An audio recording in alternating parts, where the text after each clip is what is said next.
재테크 트렌드 김보선입니다. 지난주에 세법 개정안이 발표됐습니다. 기존에 유지되던 여러 가지 세제 혜택이 유지되거나 더 확대된 경우도 있지만 오히려 세제 혜택이 축소된 사례도 있습니다.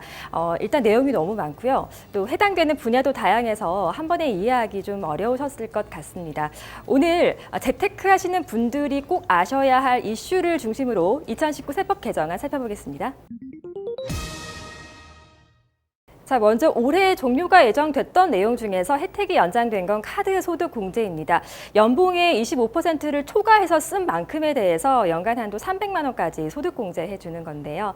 기존의 신용카드 같은 경우는 15%, 체크카드와 현금 영수증 30%, 전통시장, 대중교통 40%가 적용되는 것 알고 계실 텐데요. 이것이 그대로 유지가 되도록 결정이 됐고 신설된 내용이 있는데 바로 제로페이입니다. 소득 공제 40%가 신설이 됐습니다. 소상공인 을 활성화하기 위해서 정부가 도입한 결제 플랫폼인데 앞으로 소득 공제를 받을 수 있다는 점 체크해 보시면 좋을 것 같습니다. 이번 세법 개정안에서 무엇보다 가장 눈에 띈 점은 사적 연금에 대한 세액 공제가 확대된 점입니다. 일단 만 50세가 대상이고요. 세제가 확대되는 대상은요. 만 50세 이상 같은 경우에는 연금저축으로부터 받을 수 있는 공제액이 연 최대 700에서 900만 원으로 확대가 됐습니다. 인포그래픽을 통해서 조금 더 자세하게 살펴보도록 하겠습니다. 보시면 연금 납입액이 400만 원에서 600만 원으로 늘어났고요. 퇴직연금까지 합산하게 되면 700에서 900만 원까지 늘어났습니다. 정확하게 좀 어떤 내용인지 세무법인 다소를 찾아가서 들어봤습니다.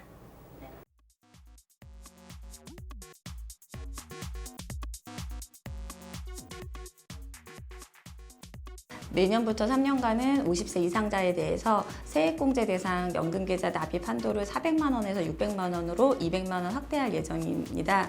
연금계좌 세액공제율이 소득 규모에 따라서 12%에서 15%인 걸 감안하면 약 24만 원에서 30만 원 정도의 소득세 절세 효과가 있을 걸로 생각이 되고요. 그리고 개인 종합자산관리 계좌에 대해서는 만기 시 이것을 연금계좌로 전환할 수 있도록 허용할 예정이고요. 전환 시 전환금액의 10% 그리고 300만 원을 한도로 세액공제 혜택이 추가적으로 주어질 예정입니다. 자, 요즘 여러 가지 방면에서 친환경 정책이 참 활발한데요. 이번 세법 개정안도 마찬가지였습니다. 15년 이상 된 노후차가 혹시 있으시다면 신차 교환을 한번 고려해 보셔도 좋을 것 같습니다. 전차종, 15년 이상 된 전차종을 대상으로 신차로 교환할 경우 다만 이 신차 교환의 대상 같은 경우는 경유차는 좀 제외가 되는데요. 개별 소비세 70%를 감면해 주게 됩니다. 15년 이상 노후차, 전차종 폐차 이후에 신규 승용차를 교체할 경우에 혜택을 받게 됩니다. 2004년 12월 31일 이전에 등록한 차량을 올해 6월 30일 현재 보유하고 있는 분이 대상이고요. 적용 기간은 내년 1월부터 6월까지 6개월 동안 신청하시면 되겠습니다. 네, 다음은 주식 거래 쪽으로 좀 넘어가 보도록 하겠습니다. 지난 6월부터 증권거래세가 0.5bp가 인하돼서 적용이 되고 있죠.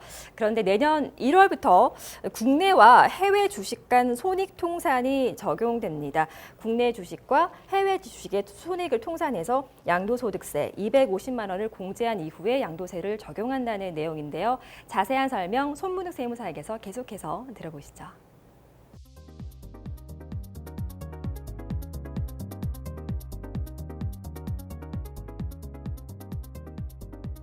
현재까지는 국내 주식의 양도차손익과 해외 주식의 양도차손익이 통산되지 않았었거든요. 그러다 보니까 개인의 실제적인 순소득에 비해서 세부담이 좀 과도한 측면이 있었습니다. 그래서 이를 합리적으로 조정하기 위해서 과세 대상 국내 주식의 양도차손익과 해외 주식 양도차손익 간의 통산을 통산할 수 있도록 세법 개정안이 발표됐는데요.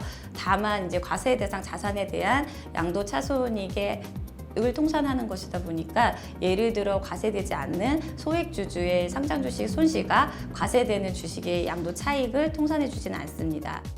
자, 이렇게 다양하게 세제가 확대되는 사례도 많지만 앞서 설명드린 것처럼 혜택이 축소되는 경우도 있습니다. 대표적으로 좀 부동산 섹터가 그랬는데요. 보겠습니다. 소형주택 임대사업 소득자분들이 있을 텐데 세액 감면이 좀 축소가 됩니다. 2021년부터 소형 주택이라고 하면은 85제곱미터 이하의 소형 주택을 통해서 임대 사업을 얻은 소득에 대해서 4년 임대 때는 30%, 8년 임대 때는 75%의 소득 법인세 감면이 현재 적용이 되고 있는데 이 비율이 4년 때는 20%, 8년 때는 50%로 이렇게 축소가 된다는 점, 조금 아쉬운 부분도 함께 좀 체크해 보시면 좋을 것 같습니다. 재테크 트렌드에서 2019 세법 개정안 살펴봤습니다.